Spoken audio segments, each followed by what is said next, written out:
हाय दोस्तों, कैसे हो आप। आशा करते हैं आप अच्छे ही होंगे। तो दोस्तों, आज मैं लेके आया हूं आप लोगों के लिए पंप की कुछ महत्वपूर्ण जानकारियां। तो आइए चलते हैं, मैं आप लोगों को दिखाता हूं, पंप के बारे में बताता हूं कुछ।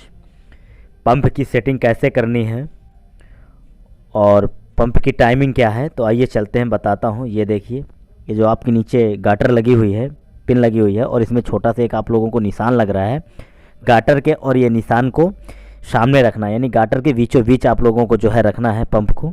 तो आपके पंप की जो टाइमिंग होगी वो परफेक्ट रहेगी। ये देखिए, निशान आप लोगों को दिख रहा होगा।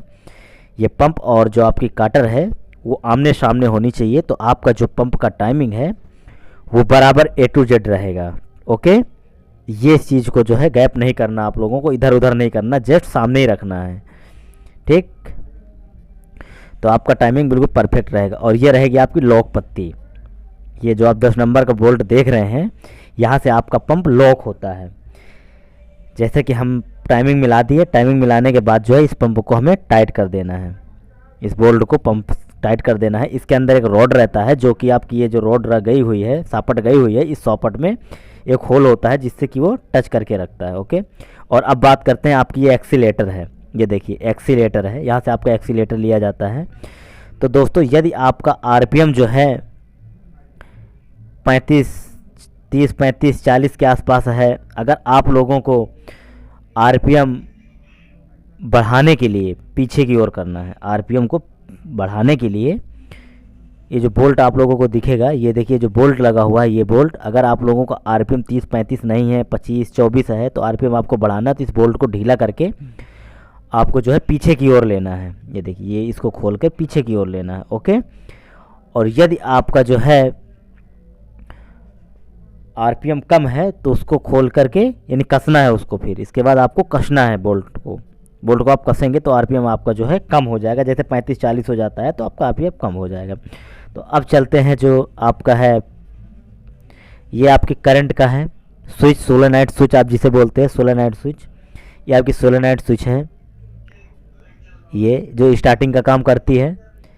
जब आप सेल्फ मारते हैं तो यहाँ से ये स्टार्ट होता है, इस सोलेनॉइड स्विच से। ओके, तो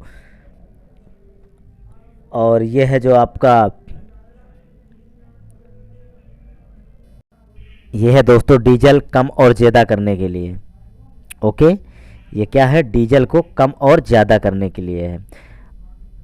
यदि आप जो है 13 नंबर का बोल्ट है, जो इसे आप खोलेंगे, बोल्ट को अगर आप खोलते हैं तो इसका जो है डीजल कम होता है। अगर बोल्ट को कसते हैं तो डीजल बढ़ता है, यानी अंदर की ओर अगर इसको ले जाएंगे आप, कसेंगे, तो आपका जो डीजल है वो बढ़ जाएगा, यानी ज़्यादा तेज़ी डीजल फेंकेगा। अगर बोल्ट को आप बाहर की ओर लेंगे तो डीजल कम देगा। ओके, अब आइए चलते हैं, आप लोगों को दिखाते हैं।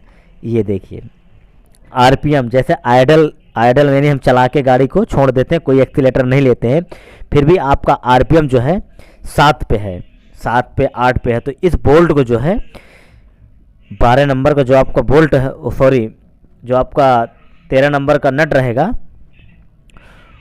उसको जो है खोल के पीछे की ओर कर देना है, बिल्कुल पीछे की ओर अपनी अवस्था में। तो जो है आरपीएम आपका 5 रहेगा, क्योंकि आइडल में आपको आरपीएम आपकी गाड़ी का 5 ही रहना चाहिए। ओके,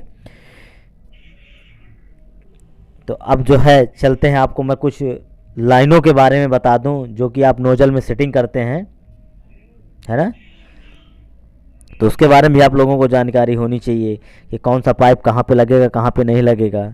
ये जानकारी तो आप लोगों को ज़रूरी ही है, क्योंकि हमारे भाई ऐसा करते हैं, पंप खोल देते हैं और पाइप अलग अलग कर देते हैं, इसके बाद पाइप की सेटिंग नहीं कर पाते हैं कि कौन सा पाइप कहाँ लगेगा। ये सारी जानकारी जो है उन लोगों को नहीं हो पाती है।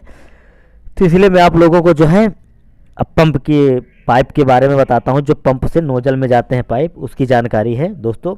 15, 36, 24 इसका फायरिंग आर्डर जिसका होता है, 15 टाटा का 15, 36, 24। तो ये देखिए आपको कट का निशान नीचे दिख रहा हुआ है, तो ये देखिए कट का निशान दिख रहा है। ये यहाँ से आपको गिनती चालू करनी है अंदर की ओर। ओके, गिनती आपको यहाँ से चालू करनी है 15, 36, 24। Okay, 1 number, 5 number, 3 number, 6 number, 2 number और 4 नंबर। यानी जो आपका नोजल रहेगा, नोजल का जो पाइप लगेगा, सबसे पहले 1 नंबर का आपको लगाना है नीचे से। 1 नंबर नोजल से जो आपका पाइप आएगा वो लगेगा सबसे नीचे। फिर जो आपका 5 नंबर नोजल से आएगा वो लगेगा। इसके बाद जो आपका 3 नंबर का नोजल से आएगा पाइप वो लगेगा। इसके बाद जो 6 नंबर नोजल से आपका पाइप आएगा वो लगेगा। फिर जो 2 नंबर नोजल से आएगा वो पाइप लगेगा। लास्ट में आपका जो 4 नंबर से आएगा नोजल से वो लगेगा। तो दोस्तों ये चीज़ आप लोगों को गलती नहीं करना है, नहीं तो अब फिर जो प्रॉब्लम हो सकती है आप लोगों को, तो ये गलती आप लोगों को बिल्कुल नहीं करना है। 1 5 1 5 3 6 2 4, 1 5 3 6 2 4।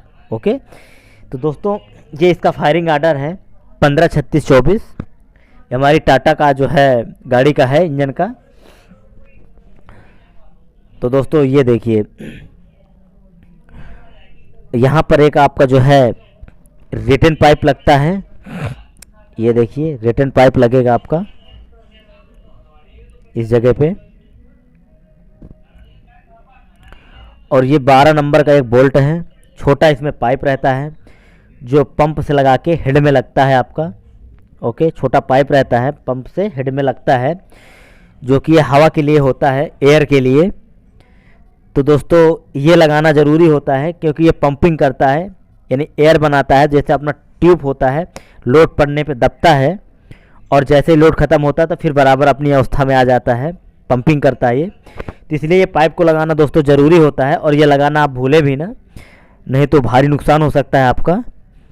पंप आपका काम भी नहीं करेगा, ये भी हो सकता है। तो इसलिए आपको ये जो है पंप से और हेड पे जो एक पाइप लगता है छोटा, वो लगाना ज़रूरी है। इसको ज़रूर लगा दें क्योंकि वो एयर का काम करता है, इसमें एयर आती है। ओके, तो इन सब चीज़ों का जो है आप विशेष तौर से ध्यान रखें। छोटी छोटी सी कमियां हैं जो आप भूल जाते हो, बाद में आपका बड़ा नुकसान हो जाता है ना। तो इस चीज़ का आप विशेष तौर से ध्यान रखें दोस्तों। ये सोलेनॉइड स्विच है, जैसे आप इसे डायरेक्ट करना हो, आपके फ्यूज चले गए हों, फ्यूज उड़ गया हो, तो आप इसे जो है खोल लें। खोलने के बाद स्प्रिंग और एक वाल होता है छोटा सा, उसे निकाल करके फिर आपको जो है इसी से कस देना है। 24 नंबर का इसमें नट होता है, इसे फिर जो है फिक्स होता है नट इसमें। सोलेनॉइड स्विच में आपका जो नट है वो फिक्स रहता है 24 नंबर का। तो दोस्तों इसको जो है फिर से लगा देना है स्प्रिंग और वाल निकालने के बाद, तो आपका जो है डायरेक्ट हो जाएगा ये। ओके, यदि आपके पास खोलने के लिए चाबी और पाना नहीं है तो जो है आप फिर क्या करेंगे, तो उसके लिए आपको क्या करना है, बैटरी से डायरेक्ट जो है कनेक्शन आपको यहाँ कर देना है। यदि आपका फ्यूज उड़ जाता है तब तो आपको बैटरी कनेक्शन सोलेनॉइड स्विच से डायरेक्ट दे देना है और सेल्फ मारोगे, आपकी गाड़ी स्टार्ट हो जाएगी। कभी कभी ऐसा होता है चाबी पाने नहीं होते, फिर हमें प्रॉब्लम होती है कैसे करें कैसे ना करें। फ्यूज उड़ भी गया है, अब फ्यूज भी नहीं है, तो उस स्थिति में आप जो है ऐसा लगा सकते हैं, कोई दिक्कत नहीं है। तो दोस्तों ये छोटी छोटी सी कमियों को आप लोग विशेष तौर से ध्यान रखें ताकि आपको जो है नुकसान ना हो। और ये देखिए जब सोलेनॉइड स्विच आपका फ्यूज उड़ जाता है तो यहाँ पे हम एक वायर बांधते हैं जो कि खींचकर बंद करते हैं। इसमें एक वायर बांधते हैं और हम खींचकर बंद करते हैं जब हमारा पंप डायरेक्ट होता है, यानी हमारा इलेक्ट्रिकल पंप नहीं रहता, सादा पंप रहता है, यानी सोलेनॉइड स्विच जब हम नहीं लगाते हैं तब। ये देखिए फायरिंग आर्डर मैं आप लोगों को एक बार फिर से बताता हूँ।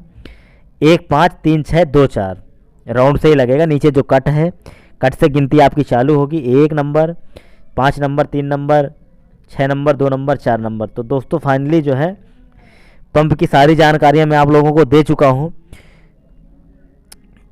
तो दोस्तों ये देखिए जो आपका पंप का 24 नंबर का एक बोल्ट है जो कि जो हम पंप फिट करते हैं ब्लॉक में इंजन पे लगाते हैं, तो इस बोल्ट को कसना है। कसने के बाद आपको अब इसकी स्थिति में डाल देना है जहाँ पर ये पड़ता है, और जब पंप आपका कस जाए तो ये जो आपका 10 नंबर का बोल्ट है इसमें एक पत्ती है, उस पत्ती को जो है डाल करके ये पत्ती को हल्का सा बोल्ट ढीला करें और इस पत्ती को डाल के बोल्ट को फिर से टाइट कर दे, तो आपका जो पंप है वो अनलॉक हो जाएगा।